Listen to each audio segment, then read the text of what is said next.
Bienvenidos a Foros HRN-TSI. El tema de hoy: ¿qué retos enfrentan los nuevos gobiernos de Latinoamérica?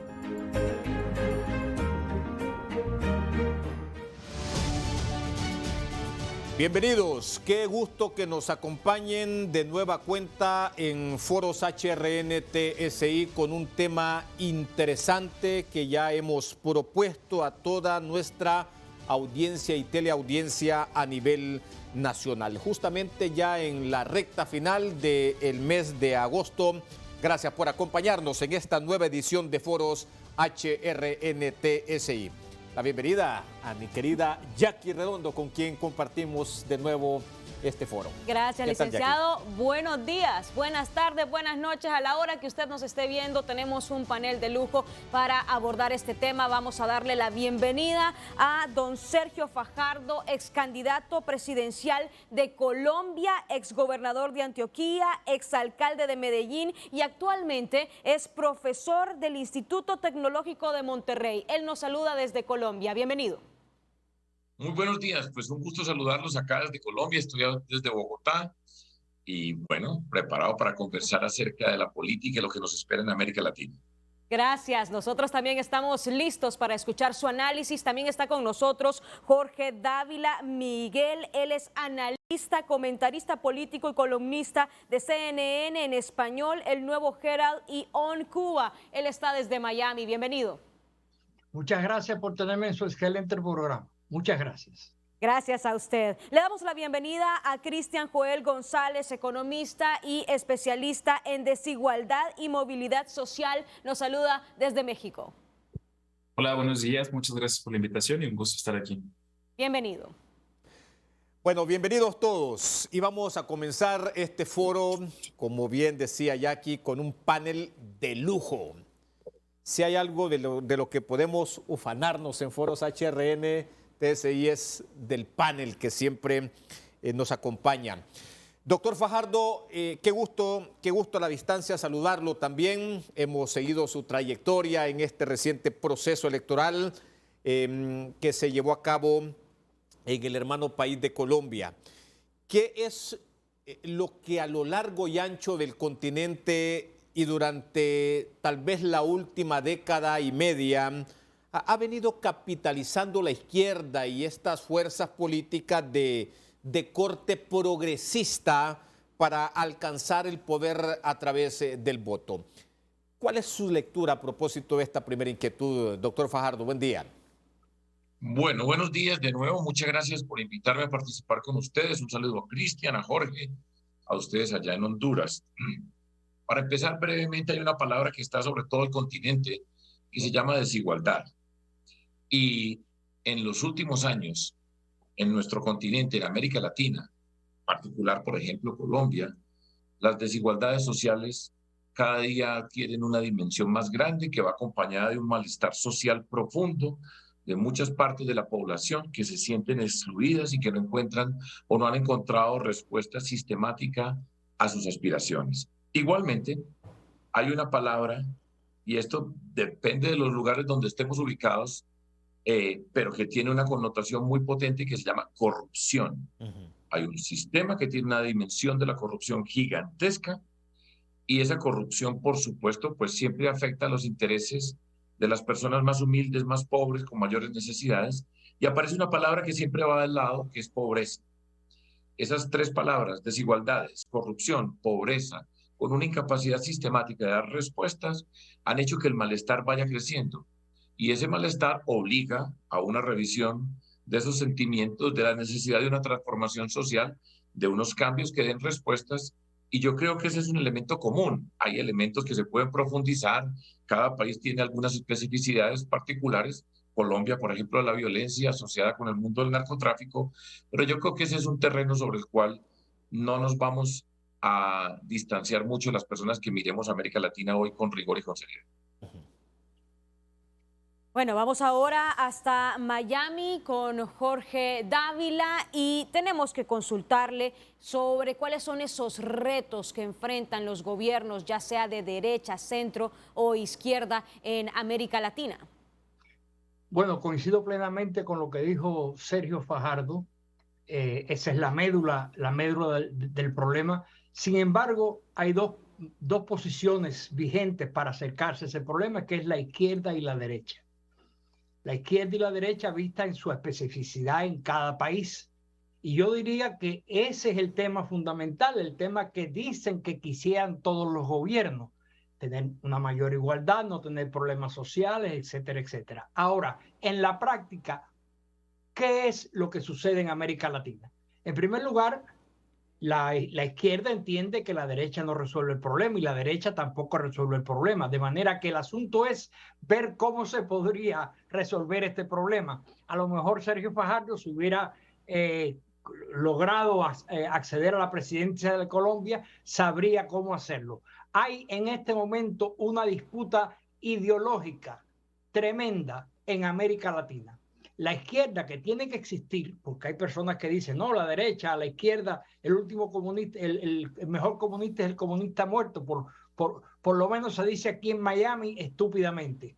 La izquierda tiene una función y la derecha tiene una función, porque si no, no existirían. Si no, no habría un gobierno en este momento de Gustavo Petro, que nunca ha habido un gobierno llamado de izquierda y que está ahí para traer su visión del problema y tratar de resolverlo. Yo no creo que lo resuelva, porque eso es un problema estructural de las naciones.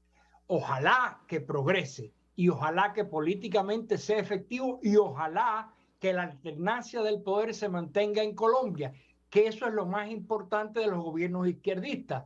Los gobiernos izquierdistas se autotitulan como los únicos que van a resolver los problemas, como en Venezuela, en Cuba, en Nicaragua, y entonces no hay alternancia del poder. De manera que el trabajo económico, como dice Sergio Fajardo, es muy importante, conseguir rebajar la desigualdad, también las leyes sociales, pero los gobiernos también tienen que darse cuenta de que deben admitir otras visiones y la alternancia del poder. En eso está claro Lula, está claro Petro, está claro Boric, pero bueno, hay lugares en que no se entiende así.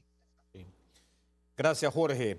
Está también con nosotros, como ya lo hemos presentado, Cristian González Cuantianquis. Él es economista, especialista en desigualdad y movilidad social en directo desde México. Cristian, hay una percepción, no sé si generalizada o no, que los gobiernos de izquierda o los gobiernos progresistas son muy reticentes a las políticas universales de empleo, de ingresos, y que tienen muchos problemas para gestionar las políticas distributivas, que son muy marcadas, que son muy marcados esos problemas que tienen para gestionar las políticas distributivas. ¿Es esto un asunto de percepción o es un mito? ¿Cuál es tu lectura sobre esto? Mira, lo que también marca un poco la evidencia y los últimos datos es que, claro, en América Latina, por ejemplo, principalmente en los países de la OCDE, los países latinoamericanos que están en la OCDE, los efectos redistributivos de las políticas son menores en general que, por ejemplo, países comparados con Europa, principalmente los nórdicos. Pero yo creo que hay algo importante que señalar, como bien lo mencionaban, que no es necesariamente un problema de los gobiernos de izquierda o derecha, porque en este tiempo también, en las últimas décadas, hemos transitado en los distintos países de América Latina entre la izquierda y la derecha, sin tener algún acierto, tristemente, o algún acierto que nosotros podamos decir, por ejemplo, que la reducción de la pobreza se ha eliminado en cualquier país de Latinoamérica y sigue siendo muy persistente. Los problemas de la desigualdad también siguen siendo un tema persistente y también hay que pensar en qué buscan las políticas. Cada gobierno decidirá cuál es su principal foco de atención. Por ejemplo, las políticas universales no necesariamente se enfocan en la reducción de la pobreza, a diferencia de las políticas que están enfocadas en la reducción de la pobreza, que están focalizadas en un cierto grupo de la población. Entonces, siempre hay que preguntarse qué es lo que se busca. Por ejemplo, con las políticas universales, que lo que normalmente busca es que a todos darles algún piso parejo, un piso mínimo, pero no necesariamente es lo que buscan en ciertos momentos, ¿no? Por ejemplo, en México, en el último cambio de sexenio, se pudo identificar muy bien cómo existía una política más focalizada a las personas en situación de pobreza en el sexenio anterior, y que está apostando en algunos de sus programas sociales hacia la universalidad. Existe, claro, un problema de redistribución, en principio porque no se logran siempre alcanzar los objetivos, ¿no? Si es la reducción o la eliminación de la pobreza y con esto la reducción de la desigualdad, sigue habiendo como un tema como de esperarse o que va a tardar un poco más. Sin embargo, no se ha visto realmente una clara diferencia entre los gobiernos de izquierda o derecha y también existe una gran cantidad de diferentes políticas y diferentes acercamientos que tenemos, ¿no? Un tema importante que yo creo que también por cual no siempre funciona y lo que también está en todos los debates, tanto en América Latina y ya en el mundo, es el tema de la distribución y la recaudación fiscal, ¿no? O sea, en tanto no hablemos también de ciertas reformas fiscales para aumentar la base impositiva, específicamente para los deciles más altos, seguirá siendo un tema que poco podamos hacer, porque también hay que recordar que el presupuesto de los gobiernos pues es poco, en general son muchos los problemas para atender y poco el dinero al que se tiene, y también eso hay que reconocerlo. Es algo que se enfrenta, es un reto que se enfrenten y que vamos a seguir al parecer un par de años más, independientemente del tipo de gobierno que sea. Excelente. Vamos de inmediato hasta Colombia con don Sergio Fajardo. ¿Qué cree que es lo que ha pasado? ¿Será que los pueblos en América Latina se han cansado de la política clientelista o carente de renovación? Yo creo que sí, y lo voy a explicar de la siguiente manera. Nosotros usamos una expresión, se llenó la taza, se llenó el vaso. Y cuando se llenan los vasos, gota, gota, gota, y no se encuentra una respuesta sostenida, pues es cuando se dan las transformaciones, cuando cambian nuestras sociedades. Pues retomando un poco lo que estábamos conversando en la pregunta anterior, yo quiero hacer un par de observaciones y retomar sobre el tema de la política clientelista. Yo no creo que este sea un problema entre izquierda y derecha, porque muchas veces esa mirada conduce a una polarización, y la polarización es esa forma de la política donde está conmigo o está en contra mía, donde el mundo es amigo o enemigo. Y cuando uno entra en la política y divide la sociedad en dos partes, repito, conmigo o en contra mía, es la política de la guerra, es la política de la destrucción, porque el enemigo se le elimina y eso se convierte en una expresión que me gusta utilizar: todo vale. Con tal de enfrentar al que no está de acuerdo conmigo, puedo hacer cualquier tipo de cosa. Eso deteriora la política, trae un lenguaje que es violento, agresivo.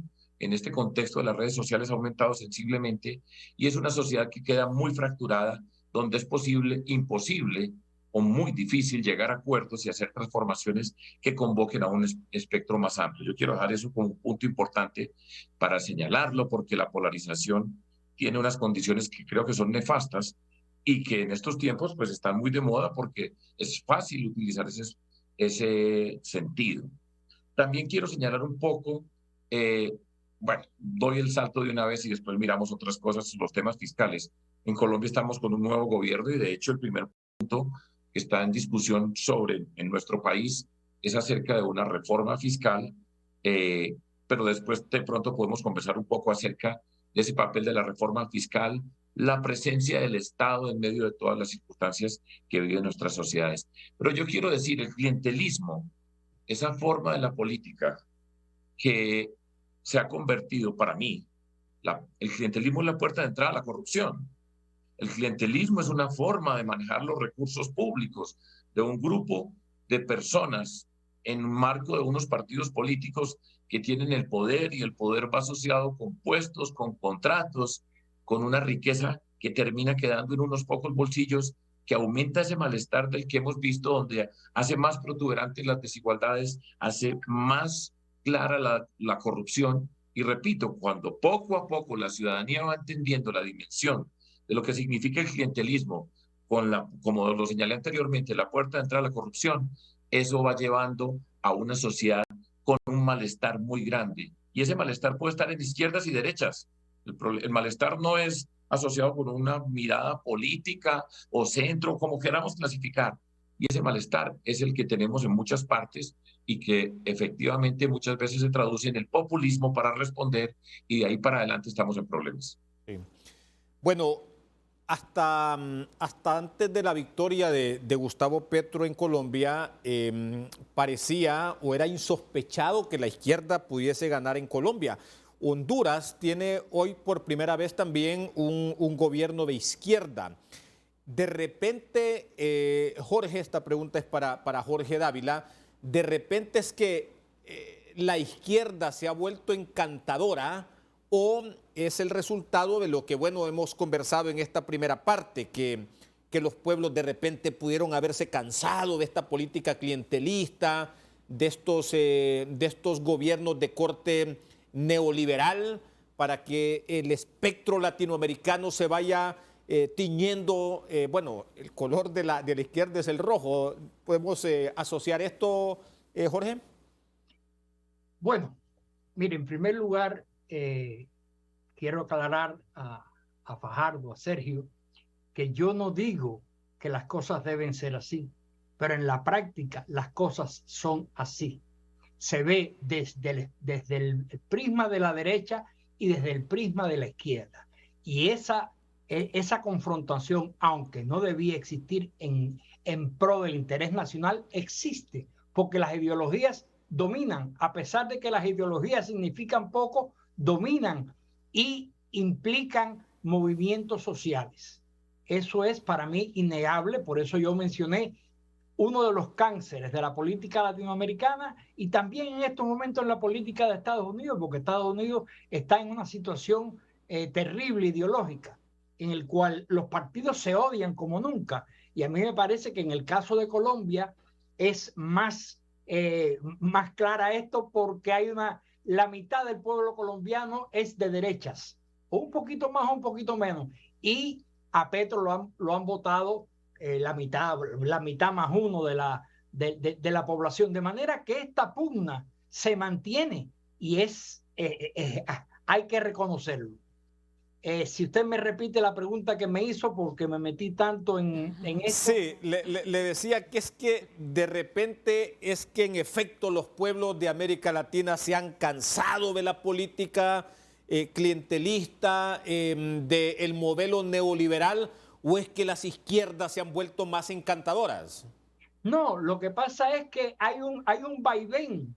Ya hubo una ola roja, a principios de siglo, de este siglo número 22, y volvió a la derecha y ahora vuelve a la izquierda, porque es que el malestar es real y es consecuente con la reacción dentro de un proceso democrático donde uno puede elegir a sus candidatos, también con el input de la ideología, de la facilidad de palabra del candidato, etcétera, etcétera. Pero esto es una disputa que viene desde los años 60, ¿entiende? A partir también de la Revolución Cubana, que incendió esa visión en América Latina, y hubo guerrillas y hubo asaltos. Ahora, gracias a Dios, la política se conduce hasta cierto punto a través del voto electoral.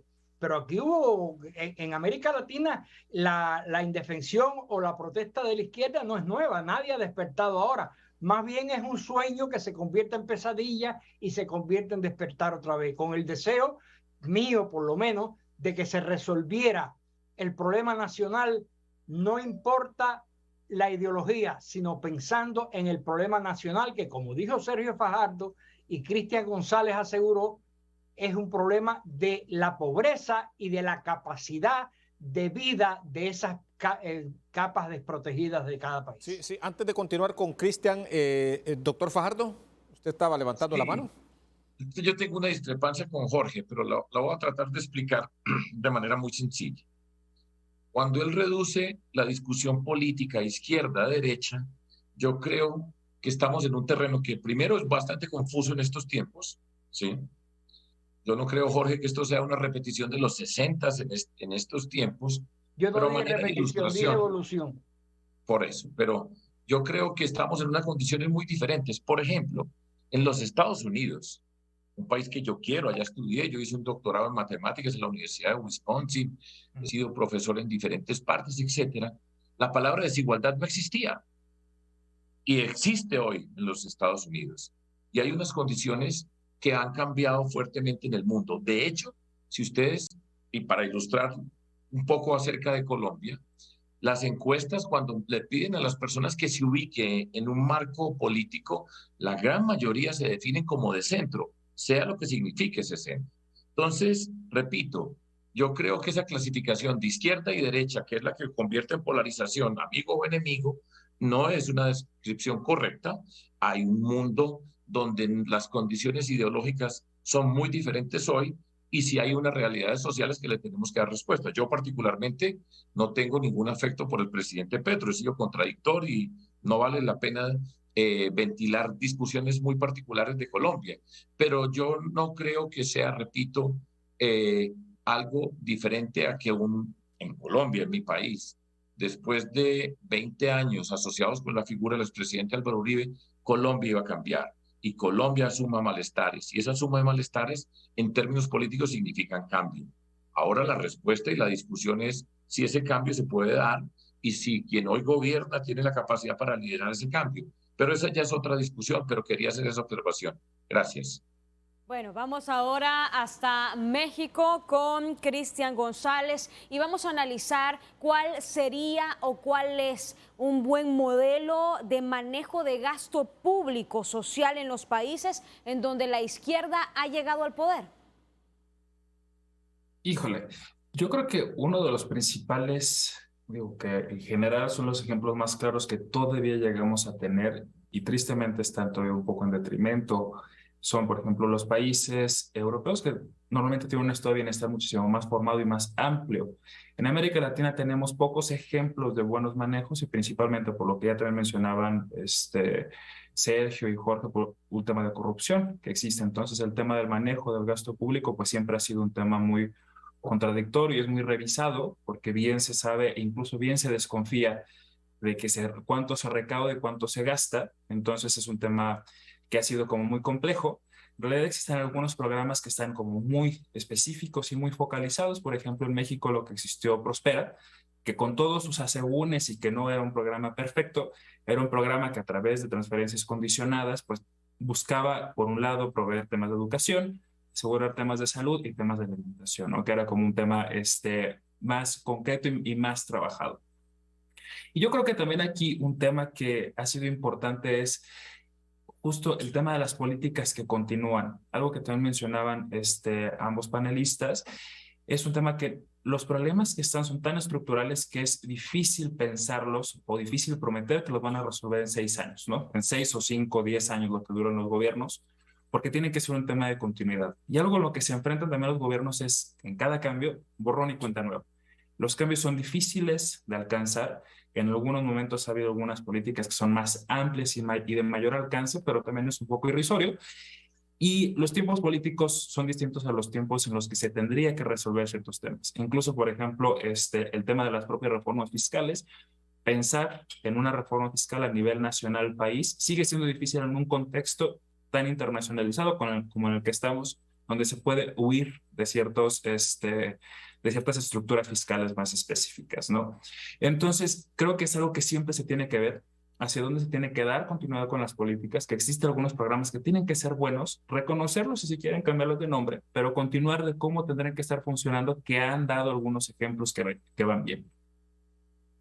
Bueno, gracias, Cristian. Bueno, tenemos que hacer nuestra primera pausa aquí en Foros HRN-TSI, pero seguimos en directo con el ex candidato presidencial de Colombia, Sergio Fajardo, el analista y comentarista de CNN y el Nuevo Herald, Jorge Dávila Miguel, y el economista y analista social también, Cristian Joel González.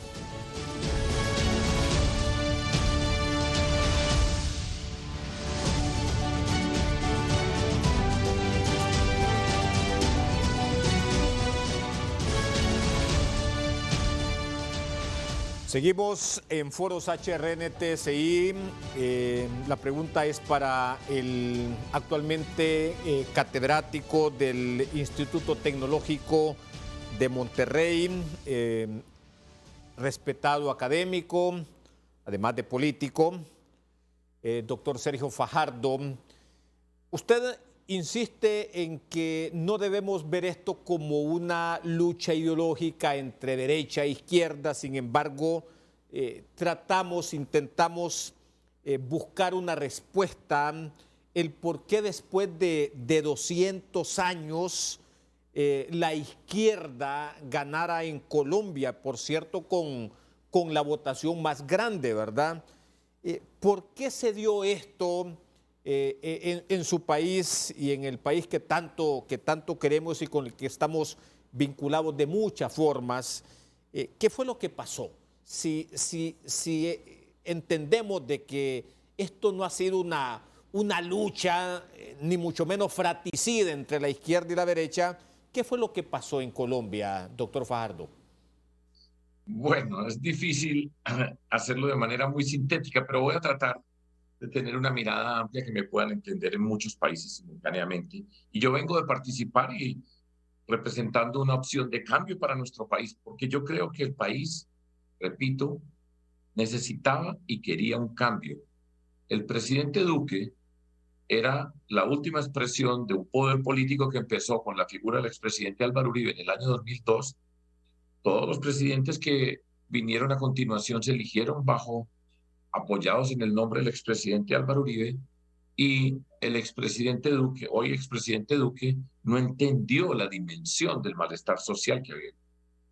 Colombia es un país profundamente desigual, es un país que ha tenido una corrupción grande desde mi perspectiva, y no entendió ese malestar que se expresó en el año 2019 en las calles, relativamente cerca de la expresión, que no la hemos mencionado acá, de lo que ocurrió en Chile, de un malestar ciudadano que es grande. Y cuando no se entiende, y como utilicé anteriormente la figura de que se llena el vaso, cuando se llena con el agua y después empieza a derramar, la sociedad cambia. Entonces Colombia votó por un cambio. En este caso, el presidente Petro fue la persona que interpretó y que tuvo mayor aceptación con ese cambio. Ya, pues la confrontación política entre nosotros, por qué gana una persona, por qué gana otra, pues tiene sus características. Pero había un cambio en Colombia. Colombia iba a cambiar. Y cuando los gobernantes no entienden la dimensión de ese malestar y no entienden que viene el cambio, pues pasa lo que ocurrió. Ahora, la naturaleza de ese cambio está por verse. El gobierno del presidente Petro, que yo no compartí, con quien yo no voté en la segunda vuelta, tiene una expresión que ya discutiremos qué puede pasar. Él ha mezclado un montón de fuerzas con algunos partidos políticos tradicionales, para mí con expresiones de la política que no se corresponden con un verdadero cambio, porque yo creo que no habrá verdadero cambio si no hay un cambio en la forma de la política. Y ya lo he dicho ya en todas las preguntas, hay que luchar contra la corrupción. Y nosotros no podemos aceptar que es que la política es así y que hay que hacer concesiones a los corruptos con tal de ganar. Yo no creo en el todo vale, yo creo que los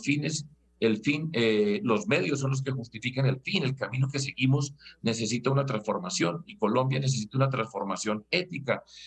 Esa es la parte que yo considero y creo, pero está todo por verse. Pero iba a haber cambio.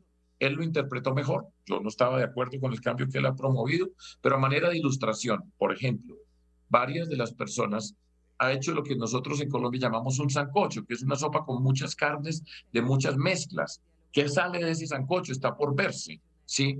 Por ejemplo, el ministro de Hacienda, como decimos nosotros en Colombia, de las finanzas, es José Antonio Campo, que trabajaba conmigo, que fue la persona que construyó con nosotros la propuesta de finanzas y de transformación de nuestro país desde la perspectiva política nuestra.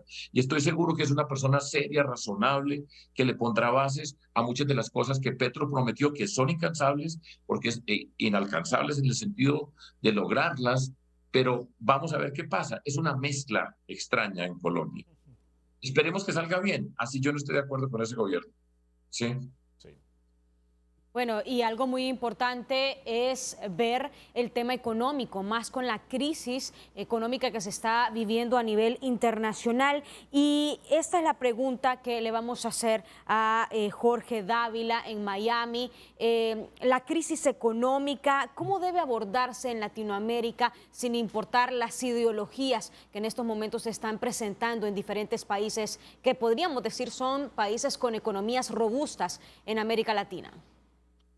Bueno, la pregunta que me hace debía haber sido dirigida a Sergio Fajardo, que fue participante en las recientes elecciones de Colombia, o a Cristian González. Además, es una pregunta muy difícil de qué se debe hacer. Yo soy un simple observador y analista. No conozco los detalles, pero sí entiendo que el objetivo es eliminar la desigualdad y la pobreza. Y para volver un momento sobre el tema de la derecha y la izquierda, así se nombran los partidos, de derecha o de izquierda. En Colombia, la mayor resistencia ha sido ¿cómo se llama? Del general del ejército Ferreiro, no sé cómo se llama, que se manifestó tajantemente contra el gobierno de Petro y no quería marchar al lado de él. Eso es una manifestación ideológica. Ahora, volviendo, y además los pueblos lo entienden así, independientemente que no sea justo, como dice Sergio Fajardo, pero los Zapateiro, el general Zapateiro, todo el mundo conoce ese caso. Ahora, ¿qué cambios habría que hacer? Imagínese usted, yo no soy gobernante, yo no soy, ¿cómo se llama? No tengo experiencia de gobierno, solamente tengo experiencia de poder analizar las cosas y tratar de ser lo más positivos en ello. ¿Qué habría que cambiar? Lo que dice Sergio Fajardo. Eliminar el clientelismo. Ahora, eliminar el clientelismo es muy difícil, porque es el caldo de cultivo de la corrupción, y la corrupción es algo muy entronizado en América Latina, en países más, en países menos, Uruguay menos, Costa Rica menos, pero en otros países la corrupción es importante. Además, le voy a decir una cosa que puede sorprender y puede ser que me digan fascista por esto, pero no es fascista. Las libertades establecidas van mutando y nos llevan a hacer las cosas más visibles y las cosas más impensables. No estoy hablando de eliminar las libertades, sino de una conciencia de la nación de qué es lo objetivo y lo subjetivo, lo bueno y lo malo. Pero eso es muy difícil también. En estos momentos estamos aquí en Estados Unidos y me imagino que se irá propagando. Espero que no, porque en muchos casos yo pienso que los latinoamericanos somos más prácticos que los americanos, aunque los americanos hayan tenido este éxito. Ahora está la narrativa de la posverdad. No hay ninguna verdad. En este país estamos discutiendo qué cosa es un hombre y una mujer. Estamos discutiendo cuál es la función de un niño. Si un niño se puede rebelar con su padre porque quiere cambiar de sexo, y los médicos están haciendo todas esas transformaciones porque les da mucho dinero. ¿Dónde cae eso? Es cierto que no cae ni dentro de la izquierda ni dentro de la derecha, cae dentro de la ambición permitida por unas leyes que permiten eso. Ahora, ¿qué gobierno es suficientemente radical, o en un sentido o en otro, de eliminar esas grandes corrupciones? El clientelismo y la influencia en el gobierno. En Estados Unidos, los cabilderos son los que dominan la política. La democracia en Estados Unidos es parcial solamente. Entonces, ¿dónde está el nitty-gritty de esto? Eso es una pregunta que yo no puedo responder, ni puedo decir cómo se solucionaría, y solamente puedo dar algunas observaciones. Sí. Bueno, y está claro que erradicar, combatir el clientelismo y cualquier modelo, cualquier figura que promueva la corrupción no es ideológica y no debemos verla como una lucha entre izquierdas y derechas. En eso estamos completamente claros. Cristian, ¿es o no el asistencialismo social la mejor herramienta? Algunos la llaman también populista, de la que echan mano los gobiernos progresistas para encantar a los pueblos. Creo que un poco hablar de encantar a los pueblos es una pregunta chistosa, la llamaría yo, porque creo que un poco más se va encaminando, como bien también mencionaban los panelistas, como de una serie de necesidades incumplidas e insatisfechas a lo largo del tiempo, ¿no? Es decir, han pasado varias décadas en las cuales se ha prometido, por ejemplo, a través del crecimiento económico, que eventualmente esto nos sacará de la pobreza. Nos dimos cuenta que esto no era suficiente y a partir también de ciertas décadas se comenzaron a implementar ciertas políticas y programas sociales que prometían también reducir la pobreza. Y pues no necesariamente ha sido así, ¿no? El cambio y este vaivén entre los partidos, vamos a llamarles de izquierda y derecha, que ha pasado en los últimos sexenios, por ejemplo, Brasil, que pasó de Lula y Dilma a después Bolsonaro, y nuevamente se está perfilando la izquierda para volver a llegar a la presidencia en Brasil, entre otros, pues nos da cuenta más que más que sean las políticas asistencialistas o programas asistencialistas, como aquellos que prometen y que se pudiese ver como una nueva oportunidad de que efectivamente resuelva esas necesidades insatisfechas, ¿no? Un poco también, por ejemplo, el ejemplo de México, los programas del nuevo gobierno no difieren grandemente o de manera tan estructural de los programas del anterior gobierno federal, salvo algunas especificidades que también son muy importantes, pero no necesariamente era como más un tema asistencialista, sino un poco qué representaba un cambio o lo que en teoría se esperaba como un cambio, no alejarnos de lo que ya había pasado, que no había funcionado y la gente se da cuenta de ello. Es decir, la gente también valora, piensa que no ha funcionado y a partir del ejercicio del voto, pues dicen, bueno, yo voy a confiar en ti, más vale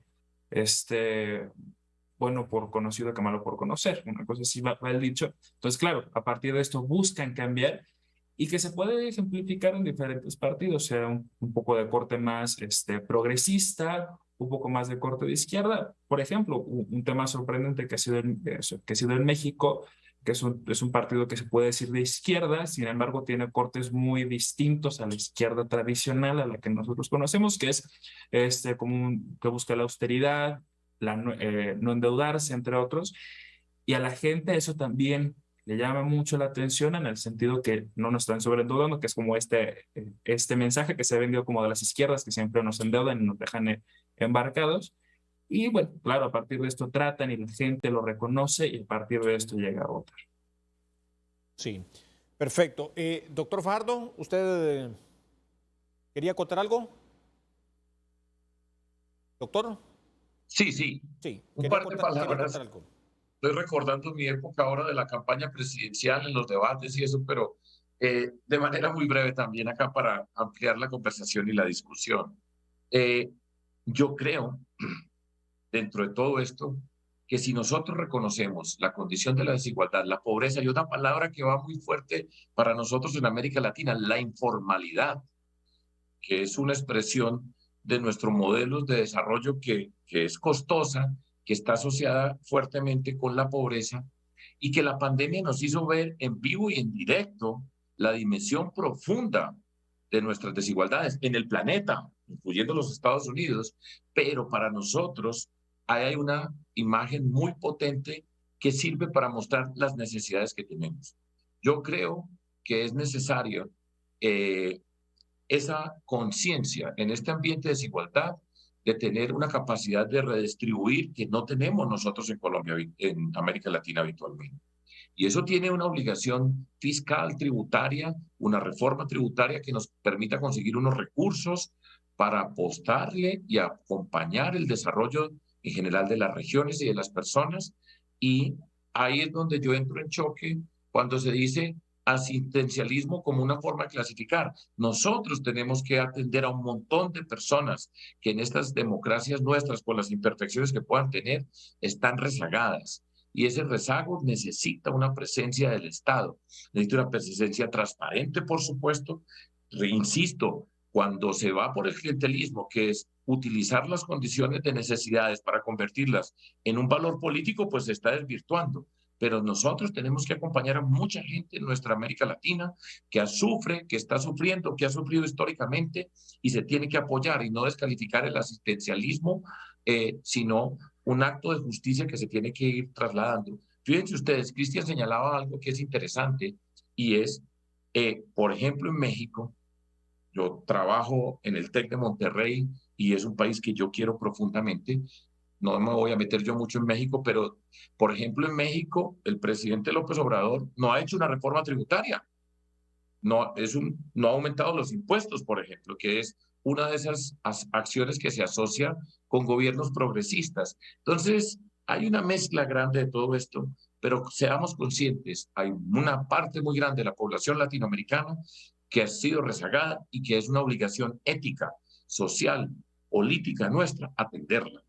Y eso no lo podemos despreciar y echar, cubrir bajo un manto de confrontación política, sino una obligación que nos corresponde a nosotros. Gracias. Vamos a una pausa. Estamos en Foros HRN-TSI con Sergio Fajardo, ex candidato presidencial de Colombia y actualmente es profesor del Instituto Tecnológico de Monterrey, Jorge Dávila, analista y comentarista político de CNN en español, y Cristian Joel González, economista y especialista en desigualdad. Ya volvemos.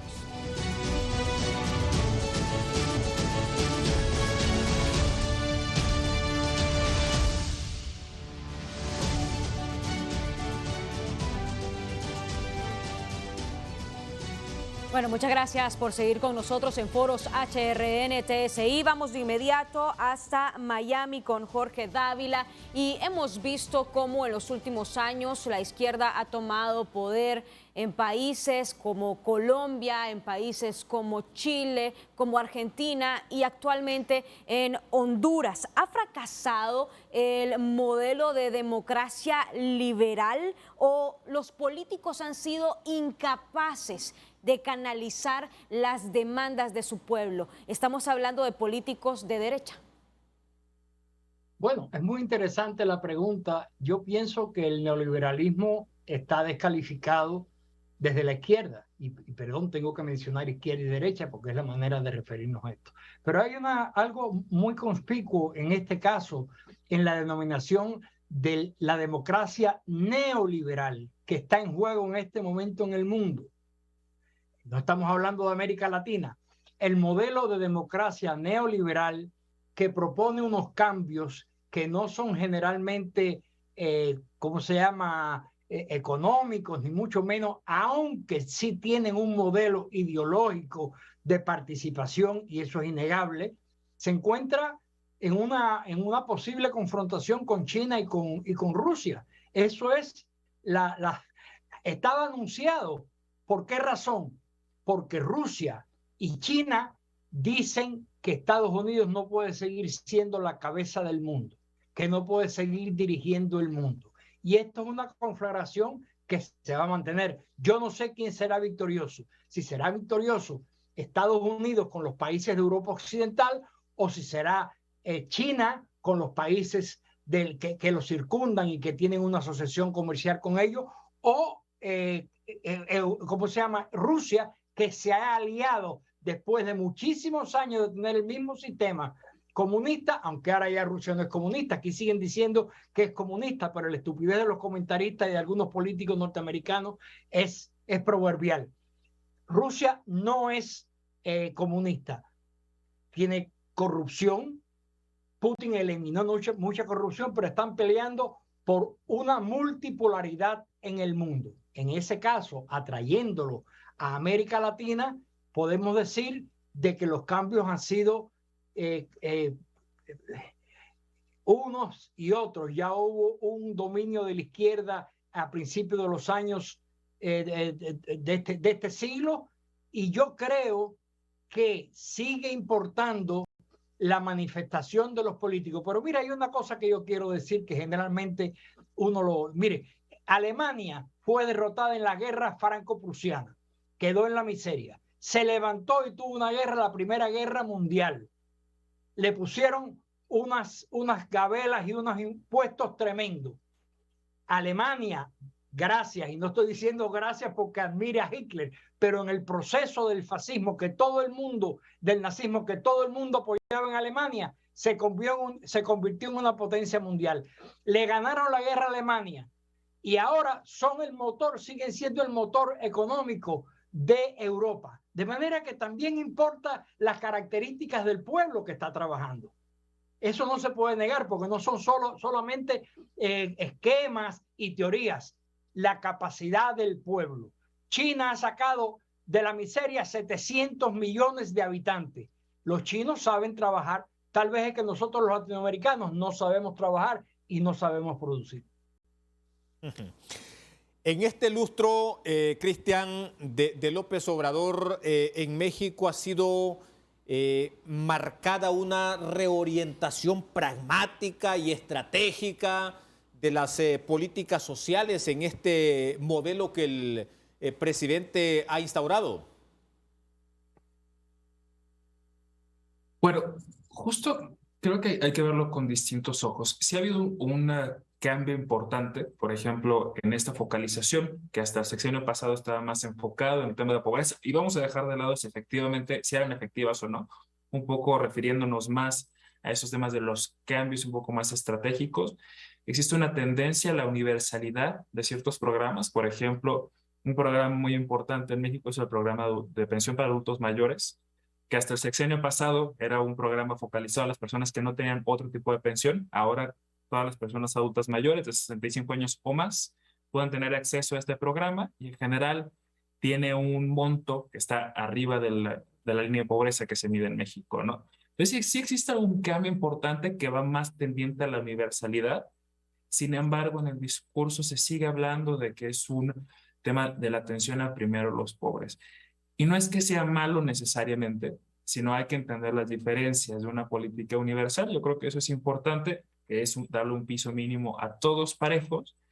Esto no necesariamente se traduce en una reducción de brechas, de desigualdad, y aquellos programas que busquen focalizar a la pobreza.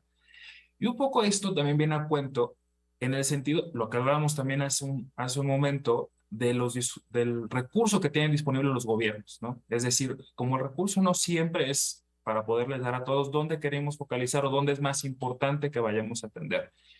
También es importante, digo, yo hablaré desde lo poco que conozco también desde la academia y de lo que he investigado, Sergio Fajardo, que ha sido también ya implementador de políticas públicas, pero sí sabrá más que yo, pero siempre se tiene que priorizar o habrá que saber dónde priorizamos, ¿no? Entonces, este cambio ha sido un cambio importante, un cambio también, por ejemplo, que ha sido, creo que de los temas más importantes con el gobierno de López Obrador, que ha sido de la reducción de la corrupción en la entrega de estos apoyos, ¿no? Sí existe un esfuerzo importante en entregar instrumentos bancarios para que la gente pueda sacar directamente a ellos sus apoyos y que no sea a través de otras personas.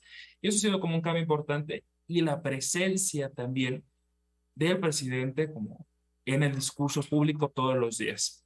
Incluso más que un cambio de política social, es como un conocimiento constante. Hay críticas alrededor de cómo se hace esta presencia, pero claro, la gente está mucho más enterada de lo que pasa y de lo que se dice que se hace. Ya es un tema de discusión, que se haga o no, pero existe una mayor presencia y un discurso muchísimo más marcado y más cercano a la gente, que es también algo que llega a marcar mucho una diferencia entre las políticas, ¿no? Y también, finalmente, por ejemplo, otro de los programas que ha sido importante, que fue muy controvertido en un inicio, pero que también buscaba atender cierta parte de la población que no estaba, es el programa Jóvenes Construyendo el Futuro, que busca darle que busca insertar a la población joven que no estudia ni trabaja a través de este mecanismo de aprendizajes y es el gobierno que lo paga a través de una beca, por decirlo de cierta manera. Si hay cambios importantes, la eliminación, por ejemplo, de este programa Prospera, que había sido también un programa muy importante de los últimos sexenios, cambia todo la reconfiguración, ahora se transforma en un programa de becas simple, por llamarlo de algún modo, y bueno, busca ser universal, busca no ser condicionado y busca llegar directamente a la población. Tiene también sus claroscuros. Y como también mencionaban, no todo puede ser un error, ni todo es un acierto por sí mismo, ¿no? Entonces hay que verlo. Y como te mencionaba en un inicio, estos cambios no necesariamente se reflejan al segundo o tercer año. Es impensable esperar que todo cambio se reduzca en 3 años, en lo que lleva este gobierno. Entonces seguiremos avanzando hacia eso y veremos cómo termina. Qué bien. Vamos ahora hasta Colombia con don Sergio Fajardo y le tenemos que preguntar a quiénes le debe de importar, quiénes son los más afectados con estos indicadores de desafección ciudadana con la democracia representativa en los países de la región y a su criterio, ¿la región latinoamericana está integrada? Este mundo está cambiando a una velocidad impresionante. Nosotros en América Latina muchas veces hemos sido rezagados de esos cambios. Y antes de responder, quiero decir un par de observaciones con respecto a lo que dijo Cristian. Él señaló a las personas mayores, las mayores de edad. Por ejemplo, en Colombia, para que ustedes vean el sentido de las desigualdades, de cada 5 personas mayores de 65 años, solo una tiene una pensión. O sea, son personas que terminan o ya como está avanzando pues la longevidad y todo esto, la expectativa de vida, pero solo 1 de 5 tiene algún tipo de protección social después de los 65 años. Eso es una condición muy diferente, muy dolorosa para la sociedad que muchas veces no se ha visto. Y al mismo tiempo, cuando estamos hablando de jóvenes, está esa categoría, un nombre que viene de México, que son los ninis. En Colombia cerca del 30% de los jóvenes no estudian, no trabajan en una condición de un mundo de desarrollo donde están cambiando las condiciones laborales, etcétera. O sea, todos esos son elementos que se tienen que atender y que hacen parte de ese malestar. En segundo lugar, y retomando tu pregunta rápidamente, a todos nos tiene que preocupar. A todos nos tiene que preocupar los cambios que se están dando siempre, y creo que es necesario reiterarlo y señalarlo, una lucha por la democracia. La democracia, en el marco de todas estas discusiones, pasa a veces por momentos amargos, pero yo creo profundamente en la necesidad de mantener esa lucha permanente por la democracia. Y nosotros no podemos, en ese sentido, ser obsecuentes con gobiernos. Por ejemplo, que aquí hay una disputa hoy en Colombia con el gobierno de Nicaragua, que es un gobierno que viola los derechos humanos, que viola las reglas de la democracia, y en donde esté lo tenemos que decir, porque en el marco de todas nuestras discusiones, la democracia tiene que ser una base muy grande para lo que nosotros queremos hacer. ¿Y cuál era la última parte de la pregunta? La última era si existe integración latinoamericana. No, nosotros desafortunadamente, nosotros los latinoamericanos, casi que por cuestiones, yo no quiero decir genéticas, sino culturales, tenemos mucha dificultad para trabajar juntos, adentro de nuestros países. Tenemos capacidad, nos cuesta mucho trabajo asociarnos para construir. Nosotros tenemos gran capacidad para discrepar, pero muy poca para unirnos, para construir, para respetarnos y reconocernos. Y eso es una enfermedad latinoamericana que yo creo que la tenemos que cambiar y la podremos cambiar de todas maneras. Pero siempre para mí es frustrante que muchas veces nosotros como latinoamericanos no somos capaces de trabajar juntos. Nos queda muy difícil pasar de un gobierno al otro. Repito, tanto en nuestros países, cuando llega un nuevo gobierno quiere borrar lo que hizo el otro, nosotros no sabemos construir sobre lo construido y se convierte en una confrontación permanente, y América Latina pues lo vive así. Y quiero señalar, repito, eso es desafortunado para nosotros. Tenemos que seguir luchando y yo creo que lo podemos cambiar, y yo creo profundamente y soy optimista de nuestra América Latina. Pero quiero señalar hacer un par de observaciones también en medio de todas estas discusiones. Fíjense, por ejemplo, lo que pasa hoy en Brasil. El presidente, el candidato Lula, hoy tiene como forma vicepresidencial una persona que fue su contrincante político y que es de centro derecha. O sea, hay unas mezclas, solo para ilustrar una elección que es muy importante, que es la del Brasil, confrontado a un presidente que yo creo que es muy dañino en el sentido de la democracia, esa democracia que estamos discutiendo, que es Bolsonaro. En Chile muchas personas de centro izquierda no están a favor de votar de manera positiva la constitución que se está haciendo. Y así va pasando por muchos lados. En Colombia, que yo no comparto eso, pero está pasando, todos los partidos políticos tradicionales, póngalos de derecha, centro derecha, que son parte de las clasificaciones, hoy en el Congreso de la República apoyan a Petro y eran sus contradictores. ¿Por qué? Porque hay una cantidad de relaciones políticas, clientelistas, etcétera. O sea, hay muchas, en cada lugar hay unas mezclas que ya no permiten movernos con clasificaciones como habitualmente se movía. Yo sigo reiterando, yo creo profundamente que la política tiene un valor ético, que ese valor ético es necesario para hacer una transformación de nuestras sociedades. Bueno, dejo ahí pues. Es como dice el doctor y académico, un sancocho. Aquí también es lo mismo, solo que acá también le decimos de otras formas, pero entendemos bien lo que es un sancocho. Bueno, hacemos una pausa, la última pausa del foro, y seguimos aquí con Sergio Fajardo, con Jorge Dávila y con Cristian González.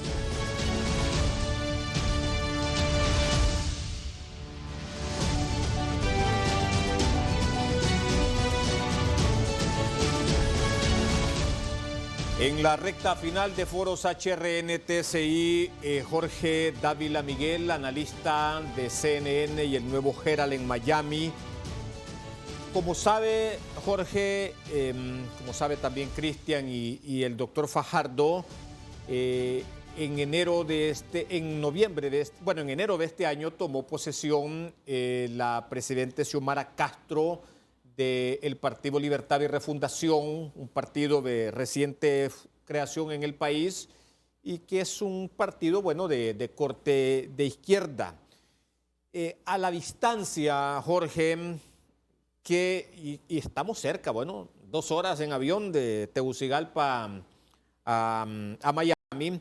¿Qué insumos se está recibiendo o ha recibido de la gestión de la presidenta Castro, de este nuevo gobierno que tomó posesión, repito, en enero?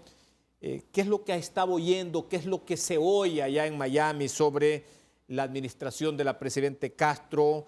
¿Qué insumos se está recibiendo vía mensaje, vía análisis que pueda estar recibiendo sobre la forma como el Partido Libertad y Refundación, insisto, un partido de izquierda, está manejando los destinos de Honduras? Bueno, lamentablemente muy poco. En general, la media televisiva y periodística tiene una tendencia a mirar solamente en Estados Unidos y solamente los desastres, las grandes conflagraciones internacionales las menciona. Yo creo que el gobierno de Xiomara Castro es muy importante por la tónica democrática que ha dicho, que estoy de acuerdo con Sergio Fajardo, que lo primero que nosotros tenemos que o debemos defender es el estatus democrático, la alternancia del poder, la civilidad en las relaciones encontradas políticas. Ahora, Xiomara Castro accedió a la presidencia con un voto ¿cómo se llama? Mayoritario, por cierto. Pero vamos a recordar qué fue lo que le pasó a su esposo y quién fue una de las personas o uno de los factores que se dice que incidieron en un golpe de Estado. Estados Unidos. Y ahí hay un componente ideológico. Por eso yo digo que la ideología debe eliminarse. Yo pienso que el señalamiento que hizo Sergio Fajardo, ese señalamiento, entre otros muy interesantes que ha hecho, es el del dominio de la ética en la política. Sería maravilloso, ahí no habría problema porque todos queremos arreglar la desigualdad, pero lamentablemente el hombre es una persona limitada y ve las cosas a través de un factor, en este caso político y divisivo. El hombre se encuentra más fácil lidiando con un contrario que agrupándose en él y encontrando la colaboración. De manera que el gobierno de Xiomara Castro, yo lo veo, lo analizo, analicé su propuesta de gobierno y me parece que es lo mejor que le podía haber pasado a ¿cómo se llama? A Guatemala, a Honduras, perdón. Pero aquí lamentablemente no hay mucho comentario de eso, ni hay mucho análisis. CNN en español sí se ocupa de eso y sí tiene interés en servir a América Latina, pero en la generalidad de la información, sobre todo en inglés, no prima las informaciones que nos interesan a nosotros los latinoamericanos, porque queremos que nuestros países, aunque no hay integración, estoy de acuerdo con Sergio Fajardo, aunque no hay integración porque tenemos más propensión a discrepar que a colaborar, me interesa como latinoamericano porque me siento cerca de todos los problemas latinoamericanos y de la búsqueda de soluciones. Y bien, hemos visto que en los últimos meses llegó al país el presidente de México y por eso vamos de inmediato a México con Cristian Joel González. Y tenemos que preguntar, ¿cómo analizan ustedes esa reunión que sostuvo el presidente Andrés Manuel López Obrador con la presidenta Xiomara Castro? ¿Y cuál es su análisis de esta primer mujer en la presidencia hondureña y que sea de ideología izquierda? Por primera vez también el partido izquierda lidera Honduras. Creo que eso es un mensaje muy importante que ha tratado de dar el gobierno de López Obrador. En principio por un una notorias ganas de acercarnos más a Latinoamérica, ¿no? Uno de los grandes cambios de la política y del discurso mismo que tenía López Obrador comparado con los otros gobiernos es como estas ganas de volver a aproximarnos a América Latina con unas relaciones que son históricas, como ya también lo han comentado, donde México en general había tratado de tener cierto liderazgo en la región y que en los años, después de los años 80, 90 se perdió un poco por estas ganas de estar como mucho más cercanos con el gobierno de Estados Unidos, específicamente por los diversos tratados comerciales. Y claro, para nosotros América Central siempre sigue siendo un tema muy importante por la cercanía, por la relación que tenemos de muchas índoles, incluso también por el proceso importante de inmigración que existe entre los países. Y también el gobierno de López Obrador no solamente se ha tratado de acercar a través como de estas fotos, sino lo que también, algo que se ha notado muy importante es, por ejemplo, la implementación de ciertos programas en Honduras, El Salvador, en Guatemala, que son programas que también se tienen en México y que tratan nuevamente de ser como puntero en la región, principalmente en estos países. Creo que es importante. Algo que también ha tenido el gobierno de López Obrador es como esta cercanía o busca tener esta cercanía con los nuevos gobiernos de izquierda en América Latina. Siempre ha sido como muy controvertido la cercanía con otros gobiernos que no siempre se presumen que son democráticos, pero que siguen siendo de izquierda y más también cuando llegan los gobiernos de izquierda, ¿no? Entonces es algo que parece importante, es un mensaje que se trata de dar también en América Latina que México, que sigue siendo un país grande, busca respaldar otros gobiernos de izquierda y pues claro, esto es lo mismo con lo que está pasando en Honduras, un mensaje que se trata de dar similar para poder estrechar más lazos, ¿no? Entonces es algo de lo que más importante ha tratado de hacer este gobierno y que también es importante porque Andrés Manuel López Obrador no siempre sale del país, entonces va a lugares como muy específicos para dar mensajes muy clave en lo que busca hacer también. Sí. Al igual que Colombia, doctor Fajardo, Honduras pues ha dado un radical giro a la izquierda. Allá, ¿qué información, qué insumos ha estado recibiendo usted sobre lo que es hoy Honduras después de 7 meses ya de gobierno del Partido Libertad y Refundación y, por cierto, también de un gobierno que por primera vez lidera a una mujer? Pues varias cosas, pero por supuesto, pues hay una preocupación que dolorosamente es una preocupación de nosotros en Colombia, con Centroamérica, Honduras, México, los Estados Unidos, que tiene que ver con el mundo del narcotráfico. Ese mundo del narcotráfico en Honduras tiene una plataforma que hace parte de esa cadena que tenemos que combatir y que nos hace mucho daño en muchos sentidos. Igualmente hay un problema, por supuesto, de las migraciones y ese recorrido, no solamente de la migración de personas de Honduras y de Centroamérica, sino personas que muchas veces llegan a través de Colombia para seguir hacia el norte, hacia los Estados Unidos. Eso es una expresión de las necesidades sociales de nuestra región, del dolor que hay en muchas partes. Y hay otro aspecto también que se menciona a menudo, que ha estado asociado con el gobierno anterior, la corrupción, narcotráfico, un montón de circunstancias que hacen parte de esa América Latina que tiene que resolver tantos problemas y tantas contradicciones en tantos sentidos. Entonces, pues esperemos que ella avance bien, que tenga la capacidad para hacer un buen gobierno. Siempre será reconocido y un beneplácito que sea una mujer y que dé ejemplo. Hasta ahí vamos, ¿cierto? Pero tenemos temas comunes, repito, esos que acabo de mencionar, que son difíciles, que son molestos y que tenemos que hacer parte de lo que queremos hacer nosotros en Colombia. Yo quiero reiterar que, y sigo siendo convencido, que nosotros tenemos la capacidad para buscar encontrarnos como latinoamericanos, que tener unas relaciones que no dependan de quién está hoy de presidente o porque pueda pensar distinto. Y quiero reiterar algo, Jorge, yo creo profundamente en la democracia y creo que tenemos que superar la política en el sentido de que el hecho de que seamos diferentes no nos tiene que hacer enemigos. Si nosotros caemos en eso recurrentemente, siempre vamos a tener una confrontación, va a ser unas componentes de violencia y va a ser dañino para todos nosotros. Y uno de los retos grandes que tenemos es, lo reiteraba yo en la política y en esta elección, pues evidentemente no ganó lo que nosotros representábamos, pero podemos ser diferentes sin ser enemigos. Y tenemos que educarnos. La educación hace parte, educación en un sentido amplio, no solamente el mundo escolar, sino la educación, la innovación, el emprendimiento, el conocimiento, la cultura cívica. Y tenemos que seguir luchando por eso, no nos debe dar pena. No nos debe dar pena señalar esos elementos como parte de nuestras relaciones. Pero bueno, es una tarea larga y para eso estamos en la política, en lo público. Yo, por ejemplo, soy profesor del TEC de Monterrey y hago parte, dirijo un centro que se llama el Centro de Aprecio por lo Público. Recuperar la confianza, la dignidad de la acción pública, política, que ser político no sea una palabra que signifique vergüenza. Hay gente que me dice idealista, y digo, sin duda, pero nosotros tenemos que luchar por eso, no lo podemos aceptar de otra manera y se puede hacer y hemos visto ya ejemplos que funcionan en diferentes instancias. Pero bueno, ya no estoy de candidato en este momento, o sea que sigamos y muchas gracias.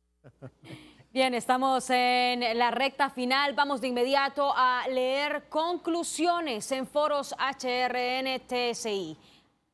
La desigualdad social tiene una dimensión más grande en América Latina, donde asimismo hay un sistema de corrupción gigantesco. Es evidente la incapacidad para dar respuesta a las necesidades de cambio en estos países nuestros afectados por la pobreza, la desigualdad y la corrupción. Hay una tremenda disputa ideológica en América Latina. Los líderes, tanto de derecha como los de izquierda, se proclaman como los que tienen la respuesta a los problemas en sus países. Con todo, no se trata únicamente de una disputa ideológica entre derecha e izquierda.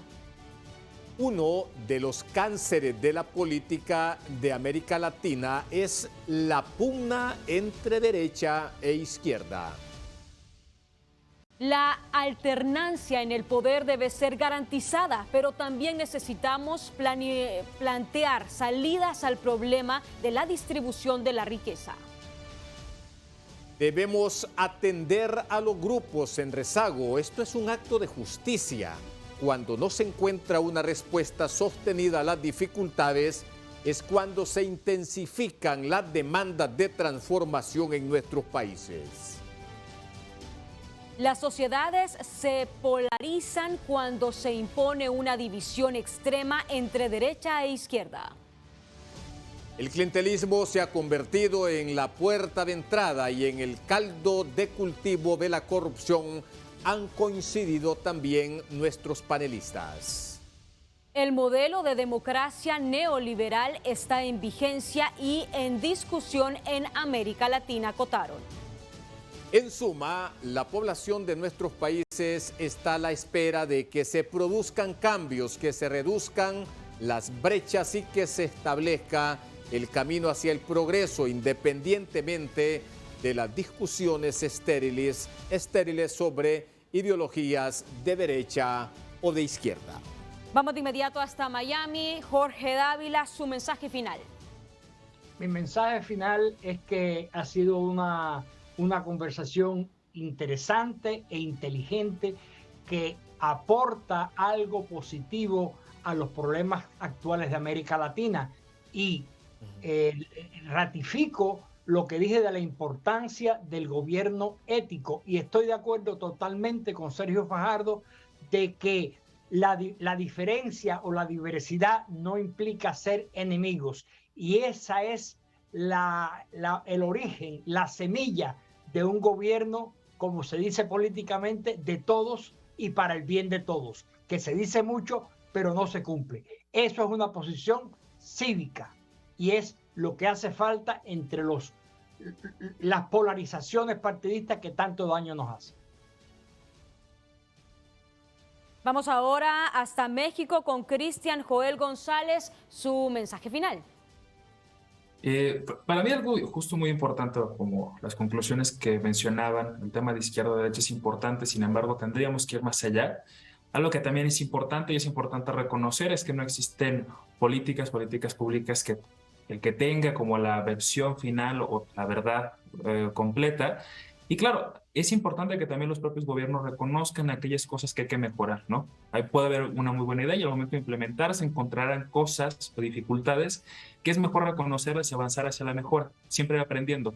El proceso de las políticas públicas es así y yo espero que siempre, bueno, las políticas basadas en evidencia siempre son una buena idea por comenzar, no hay ideas totalmente nuevas y podemos aprender de lo que se hace en los otros países siempre tomando los contextos locales. Sí. Gracias, Cristian. Doctor Sergio Fajardo. Bueno, muchas gracias a Cristian, a Jorge, a todos ustedes. Gracias por la invitación y a ustedes por la paciencia. Termino diciendo lo siguiente. Comencé diciendo, hay que reconocer la dimensión de las desigualdades, de la corrupción y de la pobreza en América Latina. Esto vale para el mundo, pero estamos en América Latina. Y entenderlas, reconocerlas para transformarlas. Y eso obliga a darle una dimensión social a las intervenciones que tenemos que hacer.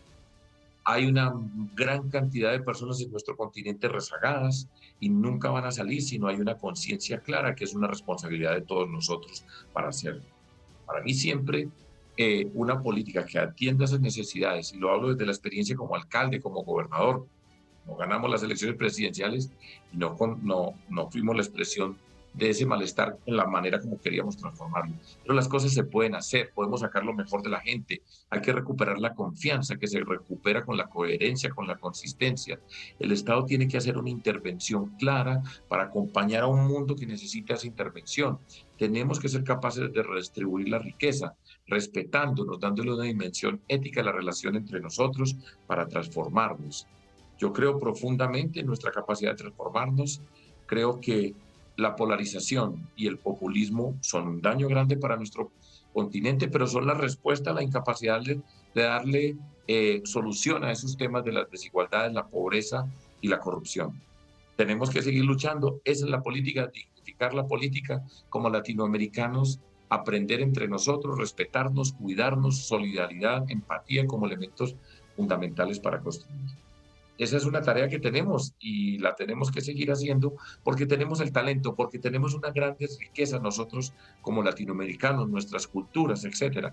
Pero está en nuestras manos. Hasta ahora no hemos sido capaces de sacar lo mejor de todos nosotros y sigue siendo tarea pendiente, pero se puede. Sí.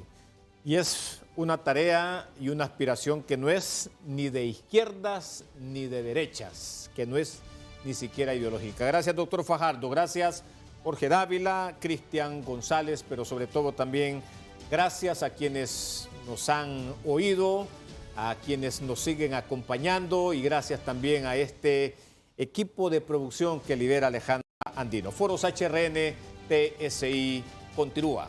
Hasta la próxima. Hasta la próxima.